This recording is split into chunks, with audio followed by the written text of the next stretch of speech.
Satunya adalah Gus Muhaimin.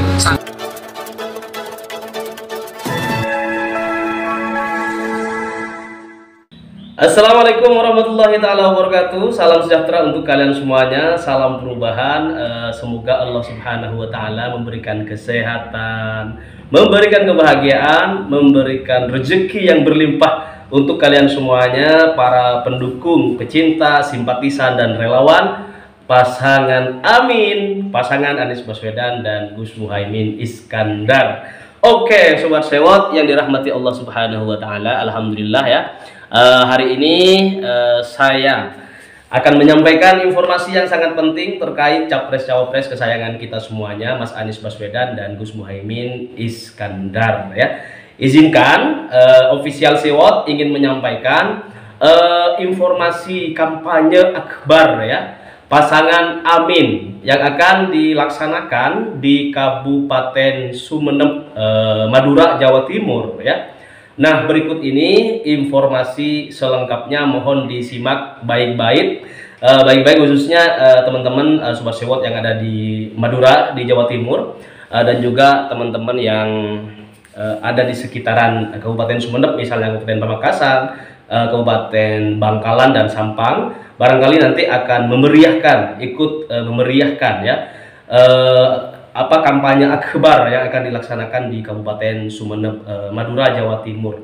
Nah, teman-teman, informasi selengkapnya ini langsung dari pilot pemenangan Amin Kabupaten Sumeneb, yang mulia Kiai Haji Imam Hashim.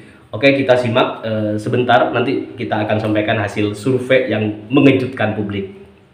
Assalamualaikum warahmatullahi wabarakatuh. Saya Imam Hashim selaku pilot pemenangan pasangan Amin di Kabupaten Sumeneb menghimbau kepada seluruh masyarakat Sumeneb untuk hadir pada acara kampanye akbar di Kabupaten Sumeneb, tepatnya pada tanggal 16 Desember hari Sabtu yang akan datang. Insya Allah akan dihadiri oleh ulama-ulama harismatik seperti Kiai Haji Khalil As'ad Samsul Arifin, Kiai Haji Fuad Nur Hasan Sidogiri, termasuk juga Kiai Haji Muhammad Ramdan Siraj, mantan Bupati Kabupaten Sumeneb, dan para ulama-ulama yang lain, di antaranya Kiai Haji Taifur Ali Wafa Ampuntan, dan para ulama-ulama di Pondok Pesantren An-Nuqayyah Gulu-Gulu. Di samping itu pula beberapa ulama yang lain insya Allah hadir. Oleh karena itu, datanglah, banjirilah Kabupaten Sumeneb untuk kita berkampanye bersama demi Amin. Assalamualaikum warahmatullahi wabarakatuh. Baiklah sobat sewot yang dirahmati Allah Subhanahu wa taala, berikut ini saya sampaikan hasil survei yang dilakukan di media sosial Twitter ya. Ini pertanyaannya begini, coba ya, bener nggak sih Prabowo Gibran itu menang satu putaran? Pilih pasangan mana nih? Ya. 1. Anak guru dan anak kiai. 2. Anak menteri dan anak presiden. 3. Anak orang biasa, juga anak orang biasa atau anak desa. Monggo memilih dengan jujur ya. Nah, hasilnya bagaimana kawan-kawan, sobat sewot dimanapun Anda berada? Pasangan Amin meraup perolehan suara sebesar 53%. Pasangan Pragi memperoleh suara 17%, dan pasangan Gama memperoleh suara 30%. Nah, dengan hasil survei ini sobat sewot, dapat dipastikan yang paling berpeluang menang satu putaran adalah pasangan Amin, Anies Baswedan dan Gus Muhaimin Iskandar. Alhamdulillah tsumma alhamdulillahirabbil alamin. Sobat sewot, survei ini dilakukan oleh official Twitter @BUMN-Bersatu atas nama Arif Puyono ya, dengan jumlah total responden sebanyak 90.000 orang, 90.331 orang. Nah, silahkan dicek sendiri di akun BUMN @BUMN-Bersatu ya. Buat semuanya lah teman-teman media mainstream, teman-teman wartawan, siapapun Anda yang ingin memastikan apa yang saya sampaikan hasil survei ini, silahkan langsung kunjungi hasil yang diperoleh di akun Twitter @BUMN-Bersatu. Hasilnya sangat luar biasa, dan yang paling mungkin untuk bisa menang satu putaran bukan Prabowo Gibran, melainkan Anies Baswedan dan Gus Muhaimin Iskandar itu sesuai dengan keinginan masyarakat dan publik ya. Kalau keinginan Jokowi udah parang tentu dong ya. Siapa lagi kalau bukan anak sendiri gitu ya. Oke, sobat sewot dimanapun Anda berada, pemilihan umum presiden atau yang lebih dikenal dengan sebutan Pilpres 2024 saat ini sudah sangat dekat ya. 14 Februari 2024 sudah di depan mata. Tanda-tanda kemenangan sudah di depan mata juga insya Allah.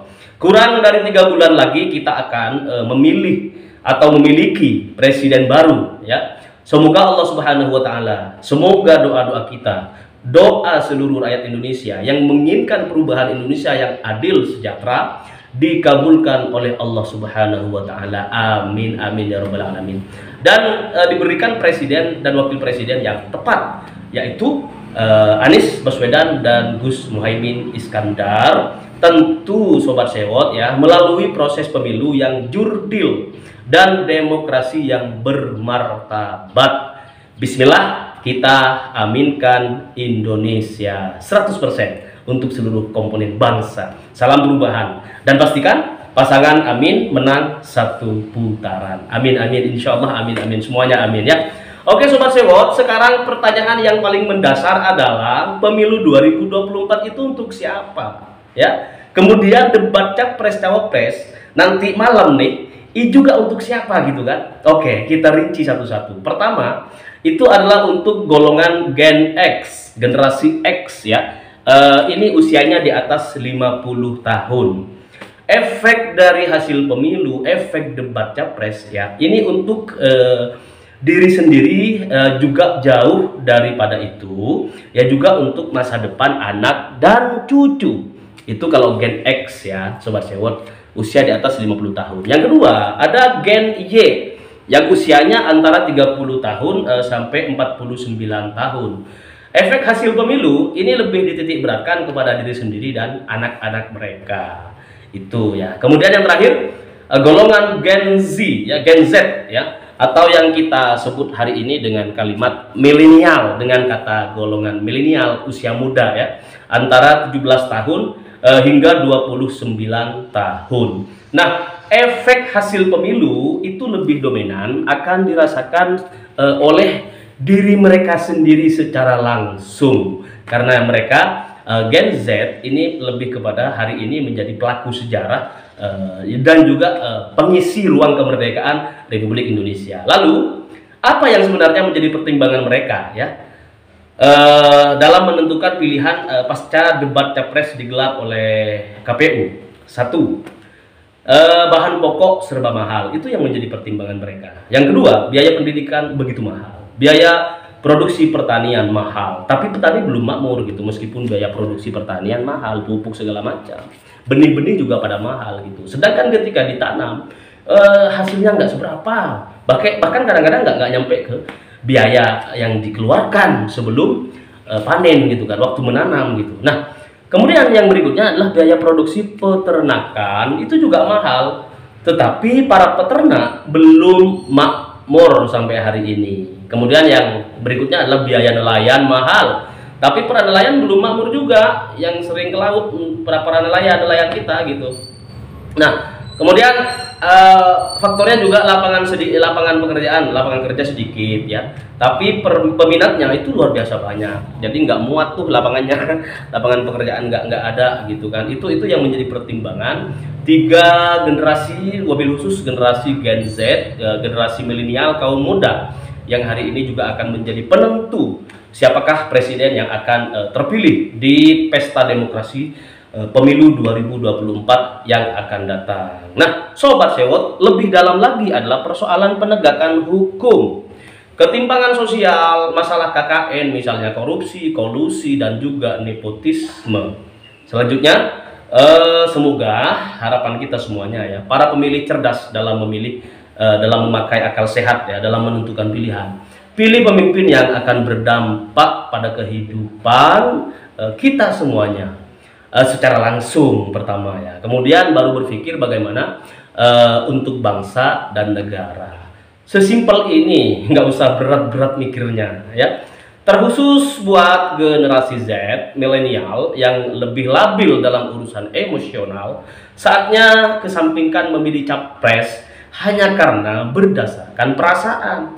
Ya, rasanya ini deh, rasanya ini deh. Jangan begitu, tetapi harus lebih logis dan lebih rasional dalam menentukan pilihan. Karena presiden yang akan datang itu sangat menentukan nasib baik buruk, sejahtera tidaknya para generasi milenial hari ini. Sobat Sewot dimanapun Anda berada, debat capres malam ini ya, hari Selasa hari ini 12 Desember tahun 2023 itu akan dilaksanakan jam 19.00 waktu Indonesia bagian Barat. Temanya soal pemerintahan, hukum, HAM, penguatan demokrasi, pemberantasan korupsi, peningkatan layanan publik, kerukunan warga. Nah, kita lihat siapa yang paling siap memimpin negara ini. Lihat dari gagasannya. Sekali-kali jangan terlena ya, apalagi sampai tertipu dengan jogetannya. Ingat, kemerdekaan Indonesia ini tidak diraih dengan semudah kita joget-joget, tetapi dengan gagasan, sikap moral, dan tumpah darah yang membasahi bumi pertiwi oleh pahlawan-pahlawan dan nenek moyang kita. Nah, Sobat Sewot, capres kesayangan kita ya, semuanya, Anies Baswedan dan Gus Muhaimin Iskandar, menyampaikan terima kasih kepada Apindo yang telah mengundang Mas Anies Rashid Baswedan untuk berdialog kemarin ya, terkait perekonomian Indonesia ke depan. Mas Anies juga mendapat input ya terkait roadmap untuk pemerintahan ke depan. Roadmap itu sangat aplikatif kata beliau. Nah, karena menunjukkan hal-hal utama yang harus diperbaiki oleh segenap petinggi negara ya, sehingga mudah untuk dikerjakan kata Mas Anies begitu. Kemudian apresiasi juga disampaikan oleh Mas Anies Baswedan kepada Apindo yang selama ini telah menjadi wahana bagi para penggerak perekonomian ya, untuk bisa berkolaborasi dan berkontribusi, memberikan kontribusi pemikiran kepada pemerintah ya, untuk membuat kebijakan-kebijakan yang bisa menumbuhkan perekonomian kita semuanya. Semoga Apindo ya dapat terus menjadi asosiasi tempat para pengusaha saling berbagi pengalaman, tempat pengusaha berbagi pengalaman, ilmu pengetahuan dan lain sebagainya. Juga kesempatan dan sebagai forum solusi bagi dunia usaha. Apakah teman-teman juga punya usulan untuk perubahan perekonomian kita? Seperti itu kata Mas Anies, pertanyaan Mas Anies ya. Silahkan tulis di kolom komentar masukan dan apapun yang terkait dengan Mas Anies Rashid Baswedan dan Gus Muhaimin Iskandar. Sobat Sewot dimanapun Anda berada, itulah hasil survei yang tadi saya sampaikan. Semoga itu menjadi bahan pertimbangan dan semakin memantapkan hati kita untuk memastikan pasangan Anies Baswedan dan Gus Muhaimin Iskandar ini benar-benar bisa diberi kesempatan oleh rakyat untuk memimpin seluruh masyarakat Indonesia, untuk memimpin negara kesatuan Republik Indonesia ini menjadi lebih baik, yang tidak hanya memberikan rasa keadilan bagi semuanya, tetapi juga bisa memberikan kebahagiaan atas semua warga yang ada di Indonesia, dan juga bisa meningkatkan kemajuan Indonesia ke depan, maju ekonominya, semuanya lebih maju dari 10 tahun terakhir, bahkan selama ini dipimpin oleh presiden-presiden yang sudah mendahului kita semuanya. Oke Sobat Sewot dimanapun Anda berada, jangan lupa baca sholawat kepada Rasulullah, dan hadiahnya kita haturkan kepada Mas Anies Rashid Baswedan agar dimudahkan semua urusannya oleh Allah dan dimenangkan satu putaran di Pilpres 2024 yang akan datang. Allahumma sholli ala Sayyidina Muhammad wa ala ali Sayyidina Muhammad. Salam perubahan, menang satu putaran. Assalamualaikum warahmatullahi wabarakatuh.